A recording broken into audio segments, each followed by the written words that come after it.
Hey, what's up everyone? Today we're going to be talking about what makes counseling successful. And there are so many different kinds of therapists and counselors to choose from, so many different disciplines, so many theories on mental health and therapeutic interventions.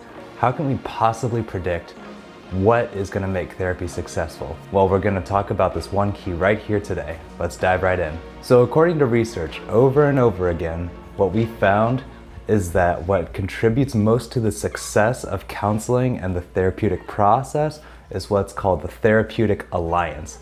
And now when people hear therapeutic alliance, a lot of times they think, oh, you just have to be a likable counselor or an outgoing therapist, someone that people get along with, and that's what helps you bond with other people. But it's a little more than that, and let's figure out what those keys are. And this is super important for both clients and therapists to know, because that's what contributes to better client outcomes and for you getting what you feel like you need out of that counseling process. So I'll say for me, I'm not naturally empathetic.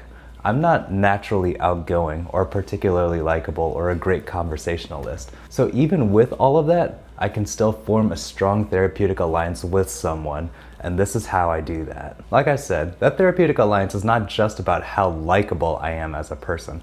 I'm sure that helps.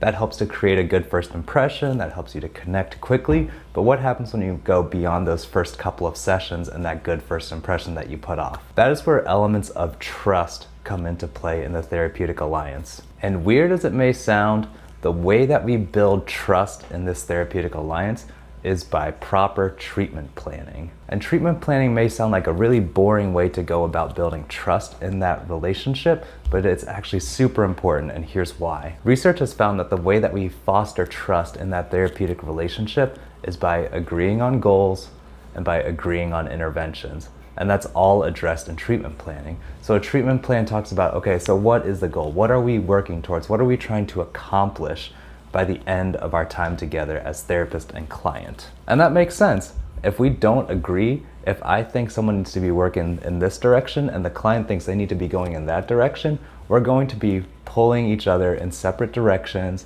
focusing on different things, leading to miscommunication and frustration.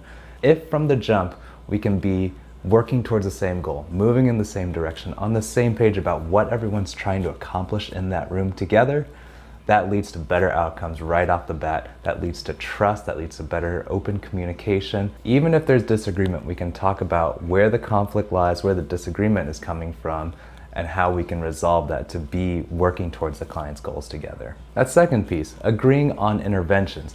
This is something that I think a lot of therapists might overlook in their process. We tend to fall into our own ways of thinking about cases, our tried and true interventions, and what we tend to ignore is that that doesn't work for every single client that's gonna come into our office. And so this is a super important part of treatment planning also, not just establishing, okay, where's the finish line, but also how are we going to get to the point where we're crossing that finish line together? What steps are we going to take that will lead us to the end goal that we've decided on?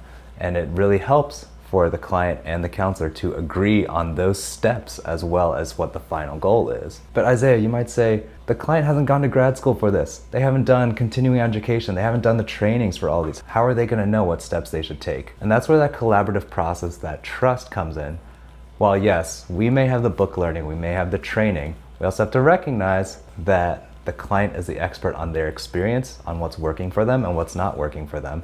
Even if research shows that this is 99% effective, we have to trust that if that client is not part of that researched 99%, that they are able to tell us, they're able to know that something's not working. And then we have to be flexible around that. And this is all so helpful too, because what we can do once we have a really solid treatment plan is that we can keep referring back to it. Even if there's a crisis of the week, even if there's a major detour over 2 weeks over something that they are really struggling with, we can always revisit that treatment plan and say, okay, where are we in terms of this particular goal? How are we doing? Are we on the same page still? Do we need to change the goal? And I find that even though that might be a 2-minute conversation, maybe a 5-minute conversation, clients tend to appreciate that because that gives a sense of focus and structure to the work that you're doing. It's not just, what do I feel like this week?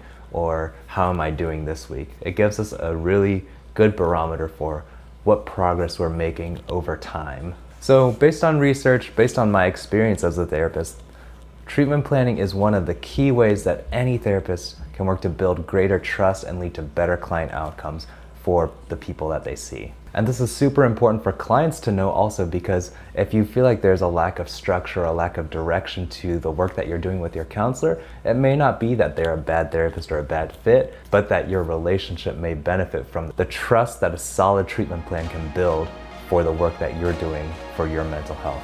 Everyone, thank you so much for checking out this video. Please like and subscribe. That helps us to continue making great content for you all, for the channel to continue growing and reaching more people as we work to advocate for better mental health for everybody. Again, thank you so much for checking out this video. See you all next time.